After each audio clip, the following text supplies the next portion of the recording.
Hello everyone, welcome back to my channel. আজ আমি একটা চিকেনের রেসিপি শেয়ার করব তোমাদের সাথে। এই রেসিপিটা খুবই সহজ আর একদম অল্প সময়ের মধ্যে তোমরা বানিয়ে নিতে পারবে। তো চলো শুরু করি রেসিপিটা। Let's get started. এখানে চিকেনটা ধুয়ে আমি ম্যারিনেট করব। ম্যারিনেশনের জন্য আমি এখানে ইউজ করছি 2-3 চামচ দই, তারপর দিচ্ছি হলুদ, কাশ্মীরি লঙ্কার গুঁড়ো, চিকেন মশলা আর ধনে গুঁড়ো, আর তারপর দিয়ে দিলাম পরিমাণ মতো নুন। এখানে মোটামুটি তোমার 500 গ্রাম মতন চিকেন আছে। প্রত্যেকটা গুঁড়ো মশলাই আমি 1 চামচ করে দিলাম। আচ্ছা, পরে কিন্তু আমি অল্প গরম মশলাও দিয়ে দিয়েছিলাম। আচ্ছা, এরপর দিয়ে দেবো 2 চামচ মতো সর্ষের তেল। তারপর ভালো করে চিকেনটাকে ম্যারিনেট করে নেব। হাতে খুব বেশি সময় নেই, বেলার দিকেই চিকেনটা আনা হয়েছে। এরকম কম সময় থাকলে আমি এই চিকেনের রেসিপিটাই প্রেফার করি।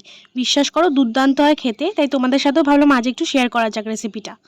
আচ্ছা, এদিকে আমি আলুটাকেও নুন হলুদ মাখিয়ে নিলাম ফ্রাই করার জন্য। এরপর আমি কড়াইতে সব মশলা টশলা কষাতে থাকবো, ততক্ষণে চিকেনটাও একটু ম্যারিনেট হয়ে যাক। ওই 10-15 মিনিট ম্যারিনেশন হবে আর কি। কড়াইতে তেল দিয়ে একে একে তেজপাতা আর গোটা মশলাগুলো দিয়ে দিলাম। গোটা মশলা বলতে 4টে মতন এলাচ, 3-4টে দারচিনি আর কয়েকটা ব্ল্যাক পেপার। এরপর ওর মধ্যে কুচিয়ে রাখা পেঁয়াজগুলো কড়াইয়ে দিয়ে দেব। আমি পেস্ট দিইনি, তোমরা চাইলে অনিয়নের পেস্ট দিতে পারো, তাতে আরও সময় বাঁচবে। আচ্ছা, এরপর আমি লঙ্কা দিয়ে দিলাম। লঙ্কাগুলো একটু মাঝখান থেকে চিড়ে দিয়েছি। এটা একটু কষতে কষতে আমি ওদিকে টমেটো, আদা, রসুন সব কিছু একটা পেস্ট বানিয়ে নিলাম। তারপর ওই পেস্টটা কড়াইয়ের মধ্যে দিয়ে দিলাম কষানোর জন্য। 4 থেকে 5 মিনিট মতো কষিয়ে নেব। এরপর অল্প নুন আর হলুদ দিয়ে দেবো। আর কোনো এক্সট্রা মশলা দেবো না, কারণ চিকেনে ম্যারিনেশনের সময় সব যা যা মশলা দরকার সেগুলো দেওয়া আছে ওখানে একবারে। তাই আর এখানে কোনো আলাদা করে মশলা দিচ্ছি না। এরপর এটাকে বেশ ভালো মতন কষাবো একটু 4 থেকে 5 মিনিট মতন। তারপর মশলাটা থেকে তেল ছেড়ে গেলে ম্যারিনেট করা চিকেনগুলো দিয়ে দেবো এতে। তোমরা দেখলেই খুব বেশি সময় ধরে কিন্তু ম্যারিনেশন হয়নি, 10 থেকে 15 মিনিট হবে বড় জোর। আচ্ছা, ম্যারিনেশনের পাত্রটা অনেকগুলো মশলা লেগেছিল, তাই ওটাও আমি জল দিয়ে ধুয়ে দিয়ে দিলাম চিকেনটায়। এরপর চিকেনটা মশলাটার সাথে ভালো করে মিক্সড করে একটু কষিয়ে নেব মিডিয়াম ফ্লেমে। তারপর অ্যাড করে দেব অল্প একটু চিনি, জাস্ট একটুখানি, আর কাসুরি মেথিও আমি খুব বেশি ইউজ করছি না, একদম অল্প। আচ্ছা, তোমাদের যদি কারোর মনে প্রশ্ন থাকে যে মাংসতে চিনি কেন দেওয়া হলো, যে কোনো রান্নাতে একটু চিনি দিলে টেস্টটা আরও বেশি আপলিফ্ট হয়, টেস্টি লাগে খেতে, দিয়ে দেখবে।